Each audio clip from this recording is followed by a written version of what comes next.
22 जोड़ी क्रोमोसोम अलग रहेगी, एक जोड़ी क्रोमोसोम है या मादा है, दोनों में क्रोमोसोम की संख्या कितनी है, क्या हुए, अटैचमेंट हो जाएंगे सर। देखने से कोई फ़ायदा नहीं होगा। और हमारी आपसे विनती है, रिक्वेस्ट है कि आप, जय हिंद।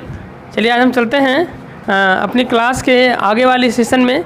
तो आज हमने क्लास ये आज की जो क्लास होगी वो क्लास 10th का बायोलॉजी होगी, जिसमें हम लोग चलेंगे जनन की ओर।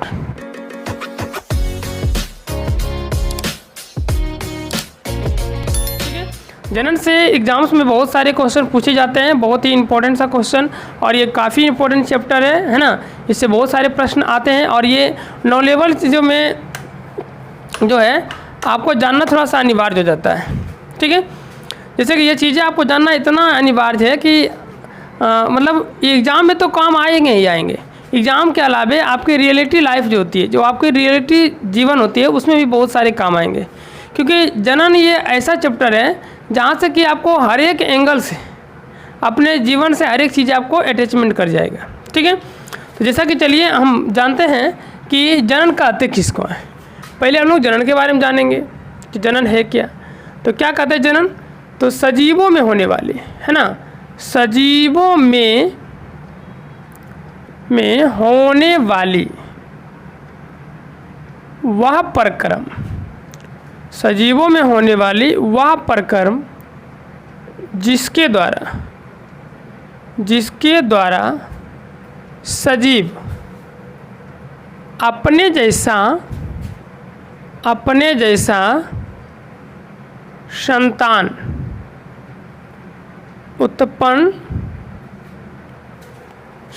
उत्पन्न ठीक है करता है।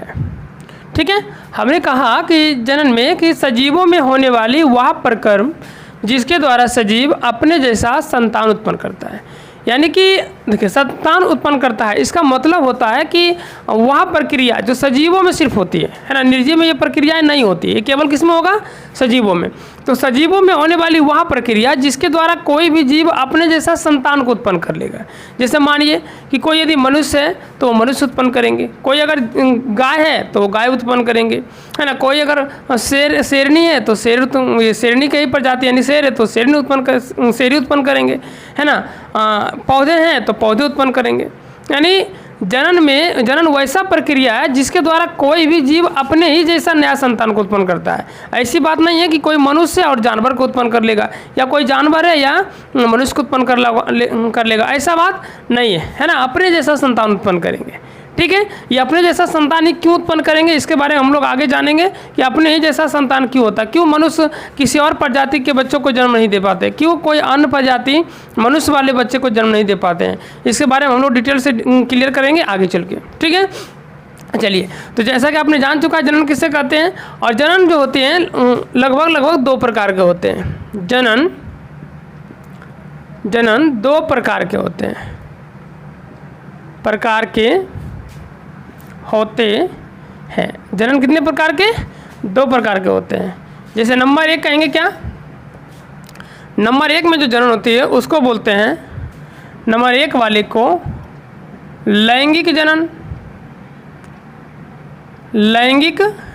जनन, तथा नंबर 2 में जो होती है उसको बोलते हैं अलैंगिक जनन। ठीक है, लैंगिक जनन या अलैंगिक जनन। ठीक है, यानी अंग्रेजी इसके अगर कहें तो सेक्सुअल रिप्रोडक्शन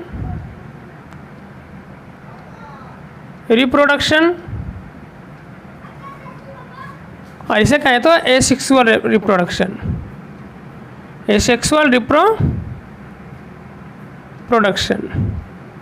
ठीक है, ठीक है, आपने समझ चुका है कि जनन जो होते हैं वो 2 प्रकार के होते हैं। पहला का नाम हम लोग कहते हैं लैंगिक जनन और दूसरा है अलैंगिक जनन। ठीक है, ये दोनों जनन होती है। अब यहाँ पर जानेंगे हम लोग कि सबसे पहले कि लैंगिक जनन होता क्या है। तो देखिए, लैंगिक जनन का जरा से यहाँ पर हम देख लेते हैं व्यूज को। लैंगिक जनन, ठीक है, यानी कि सेक्सुअल रिप्रोडक्शन, ठीक है। सेक्सुअल रिप्रोडक्शन को हम लोग बेहतरीन तरीके से समझेंगे, आप हमारे साथ बने रहिए, ठीक है। और हमारी जो ये चैनल है जिस पर आप लोग हमारा वीडियो देख पाते हैं, इसको थोड़ा सा आप लोगों की प्यार की ज़रूरत है। आप लोग हमें प्यार दीजिए, हमारे चैनल को आगे बढ़ाइए। हम आपको एक से बढ़कर एक टॉपिक देते रहेंगे, है ना। जितने आप हमारे साथ जुड़ेंगे हमको उतना प्रसन्नता होगी और हम उतने ही मेहनत आप लोग के लिए करना मतलब मेहनत और बढ़ाने की पूरी प्रयास करेंगे, ठीक है।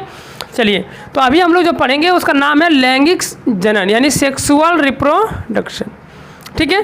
तो लैंगिक जनन जो होती है, जनन की वह विधि है, लैंगिक जनन की वह विधि है जिसमें जीवों की दो व्यष्टि भाग लेती है। अब दो व्यष्टि भाग लेते हैं, इसमें भी कंडीशन है कि दोनों व्यष्टियाँ एक लिंग का नहीं होना चाहिए, दोनों व्यष्टियाँ जो होती है विपरीत लिंग का होना चाहिए। यानी कि यदि एक स्त्रीलिंग है तो दूसरा क्या होनी चाहिए, पुल्लिंग। एक स्त्रीलिंग है तो दूसरा क्या चाहिए, पुल्लिंग। और यदि एक पुल्लिंग है तो दूसरा क्या चाहिए, स्त्रीलिंग। तो यानी ये कह सकते हैं कि जनन की वह विधि, जनन की वह विधि जिसमें जीवों की दो विपरीत लिंग वाले दो व्यष्टि भाग लेते हैं, है ना। यानी जनन की वह विधि जिसमें जीवों की दो व्यष्टि दो विपरीत लिंग वाले व्यष्टि भाग लेते हैं, वह क्या कहलाएंगे, वैसा जनन कहलाएगा लैंगिक जनन। चलिए इसका हम डिफिनेशन लिख देते हैं कि जनन की वह विधि, जनन की वह विधि जिसमें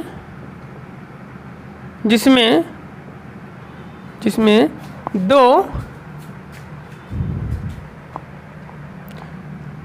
विपरीत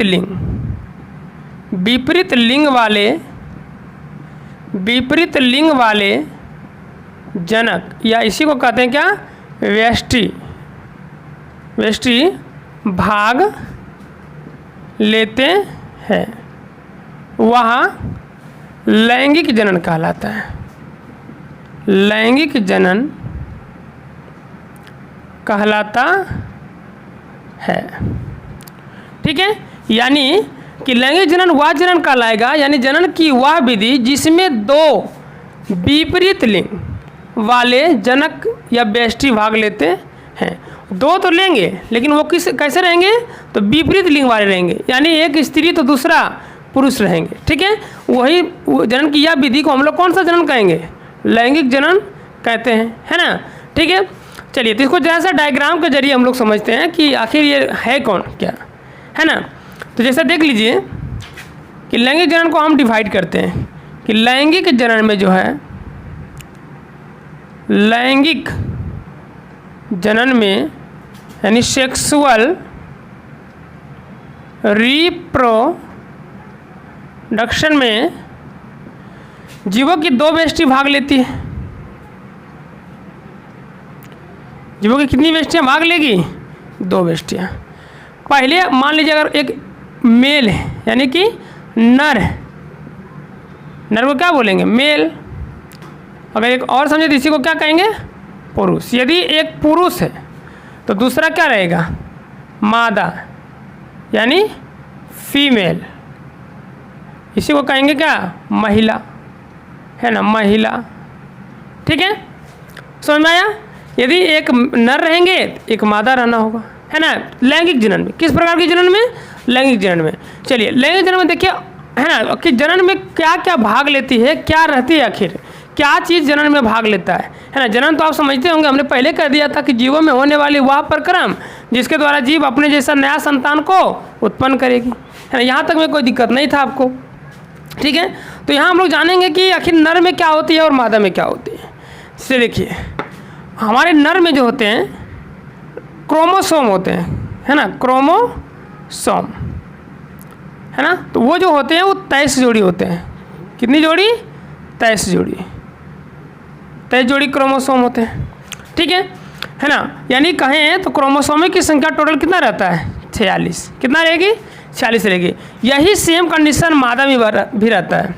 मादा में भी क्रोमोसोम की जो संख्या होती है, क्रोमोसोम की जो संख्या होती है वो 23 जोड़ी होती है, ठीक है। यानी इसको भी संख्या में काउंट करें तो 46 होता है, ठीक है।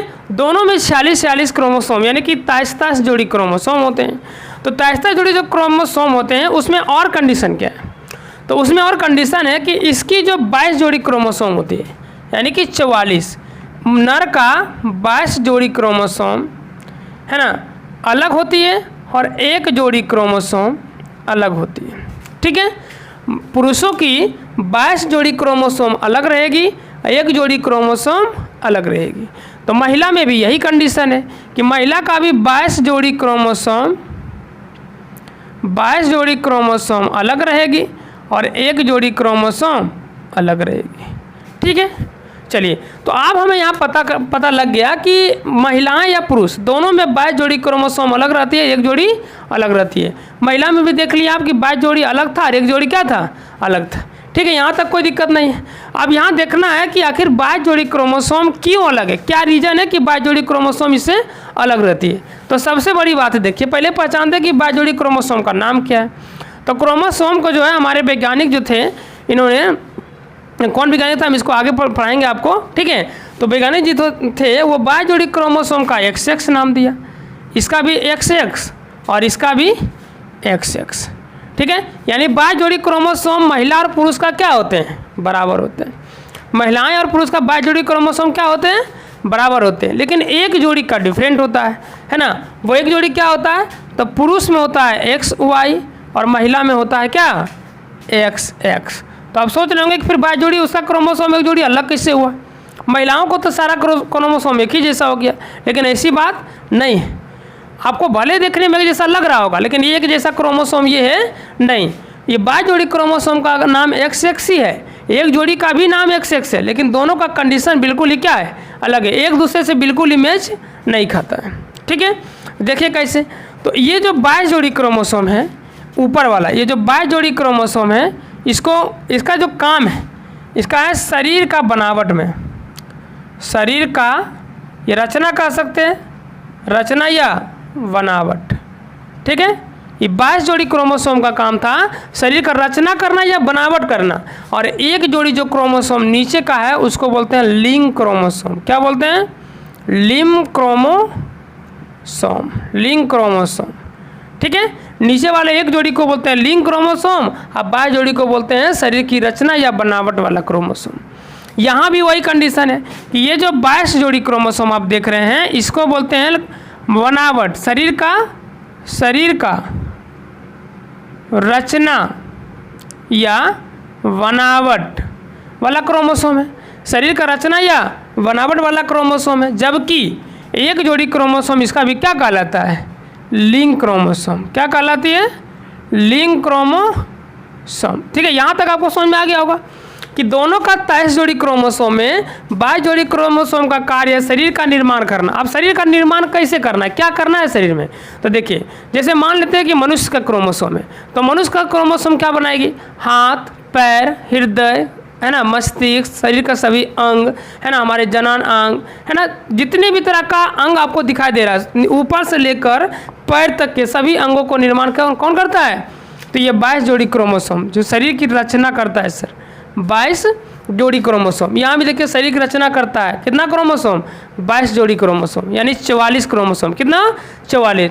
जबकि ये क्रोमोसोम इसका लिंग क्रोमोसोम है और इसका भी ये क्या है, लिंग क्रोमोसोम है। भले उसका नाम एक जैसा आपको मिल रहा है कि ये शरीर का निर्माण वाला भी क्रोमोसोम का नाम XX और लिंग क्रोमोसोम भी XX, लेकिन ये लिंग क्रोमोसोम है, याद रखिएगा। ठीक है, चलिए, तो अब यहाँ पर डिपेंडेंट क्या होती है, देखिए अब यहाँ जो बात करते हैं, ये डिटेल थोड़ा सा आपको समझा दिए, आपको काम आएगी आगे। ठीक है, तो यहाँ से जो है दोनों अपना अपना जाइगोट बनाते हैं, सॉरी ये विभाजन होते हैं, अपने आप में विभाजन। जैसे मान लीजिए संलग्न हो गए, है ना, जनन में दोनों भाग लेंगे, एक नर भाग लेंगे, एक मादा भाग लेंगे, तो दोनों संलग्न होंगे। तो संलग्न होते समय जो है अपनों क्रोमोसोम का जो है ना, ये अर्धसूत्री विभाजन करता है, अर्धसूत्री विभाजन करता है। आप समझ रहे होंगे अर्धसूत्री क्या है, अभी समझाते हैं। ये भी क्या करेंगे, अर्धसूत्री विभाजन, अर्धसूत्री विभाजन करते हैं। ठीक है, देखिए अर्धसूत्री विभाजन क्या होता है, देखिए आपको हमने अभी कहा कि दोनों चाहे नर रहे या मादा रहे, दोनों में क्रोमोसोम की संख्या कितनी होती है, 23 जोड़ी। तो देखिए अगर यहाँ से ये तय जोड़ा ट्रांसफ़र कर देगा और ये भी यहाँ से तय जोड़ी ट्रांसफ़र कर देंगे तो दोनों मिला तो 46 जोड़ा हो जाएगा। और 46 जोड़ा हो जाएगा 92 क्रोमोसोम, जबकि मनुष्य में 92 क्रोमोसोम नहीं होती है। मनुष्यों में जो क्रोमोसोम की कुल संख्या होती है वो 46 होती है, यानी कि 23 जोड़ी होती है। तो अर्धसूत्री विभाजन करता है। अर्धसूत्री मतलब ये जो बनाते हैं, है ना, ये विभाजन करके क्या बनाते हैं, ये बनाता है शुक्राणु। क्या बनाता है? शुक्राणु।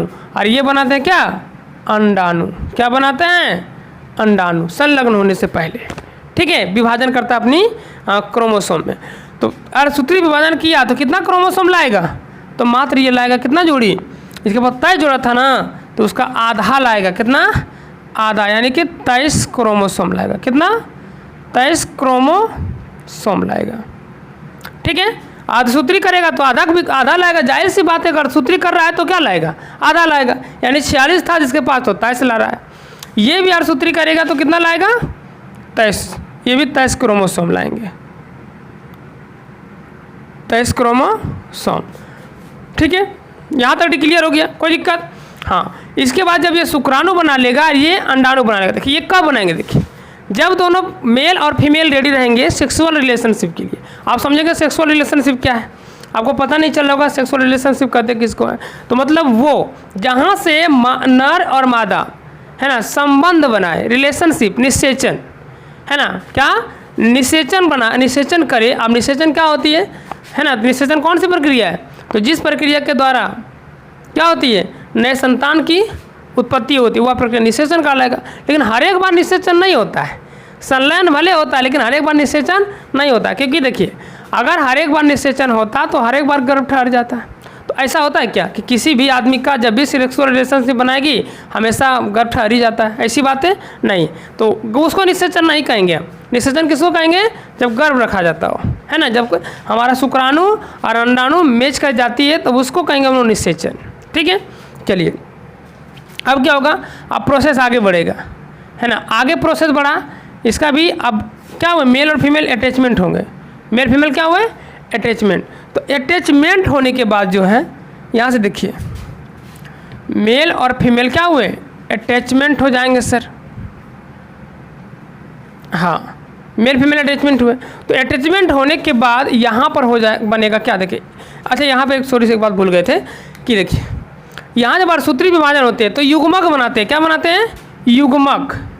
युग्मक या युग्मज भी इसको बोलते हैं, है ना, घबराइएगा ना, युग्मक या युग्मज। ठीक है, तो ये भी क्या बनाएंगे? युग्मज, युग्मक बनाएंगे, युग्मज लिख देते हैं, युग्मनज बनाएंगे, युग्मज। ठीक है, युग्मज बना लिया।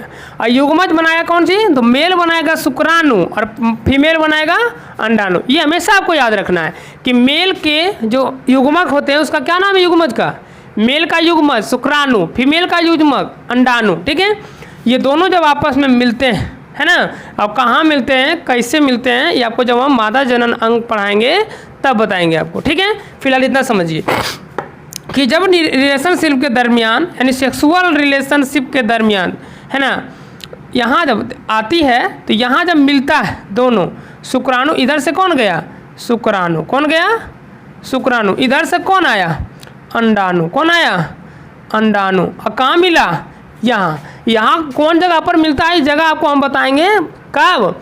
जब आपको पढ़ाएंगे मादा जनन अंग तब। ठीक है, चलिए यहाँ जब मिलेंगे तो यहाँ बनाएंगे क्या? युग्मनज। क्या बनाएंगे? युग्मनज। इसी को बोलते हैं जायगोट।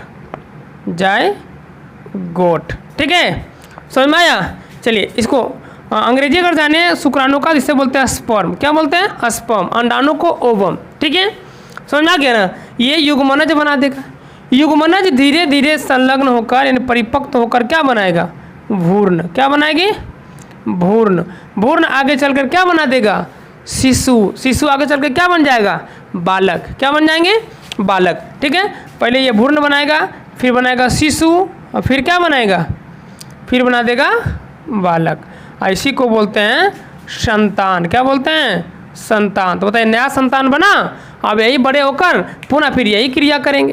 तो अब यहाँ पर आपको बतानी है कि जैसे कि हमने बताया आपको कि मादा यहाँ पर अर्धसूत्री विभाजन करेगा तो 23 क्रोमोसोम लाएगा, पुरुष भी यहाँ अर्धसूत्री विभाजन करेगा तो 23 क्रोमोसोम लाएगा।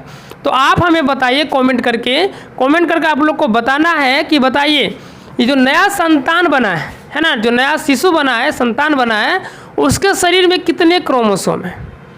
ठीक है, ये कमेंट करके हमको बताएं कि इसके शरीर में कुल कितने क्रोमोसोम है, नया संतान जो नया संतान यहाँ पर निर्माण हुआ है। ठीक है, चलिए इसके बाद देखिए, करके देखने से कोई फ़ायदा नहीं होगा और हमारी आपसे विनती है, रिक्वेस्ट है कि आप हमारे चैनल को किया। ये तो समझ गए सर कि 12 जोड़ी जो शरीर का जो 22 जोड़ी क्रोमोसोम होता है, ये क्या बनाता है, ये पता चल गया आपको, शरीर का निर्माण करता है।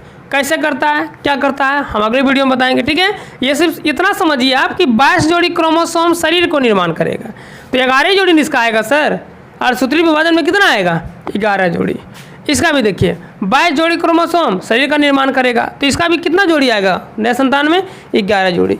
ठीक है, तो एक एक जोड़ी जो इसका आएगा, तो बताइए एक जोड़ा में अध्ययन आएगा सर, चाहे एक्स आएगा चाहे वाई आएगा। इधर से तो कन्फर्म है, इधर से कितना आना है, एक से आना है, क्योंकि इसका जो लिंग हार्मोन है कौन है, एक से, तो एक से आएगा। तो आप यहाँ पर डिपेंडेबल होता है कि लिंग हार्मोन कहते किसको है ना। यहाँ समझने वाली बात है सर कि लिंग हार्मोन क्या है।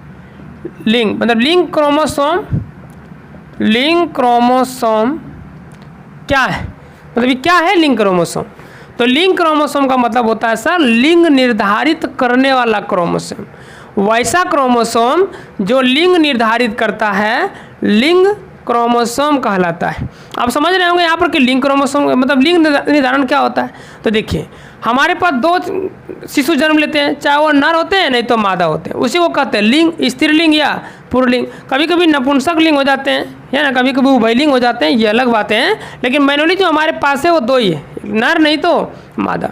ठीक है, तो वही क्रोमोसोम को हम लोग बोलते हैं कौन सा क्रोमोसोम, लिंग क्रोमोसोम।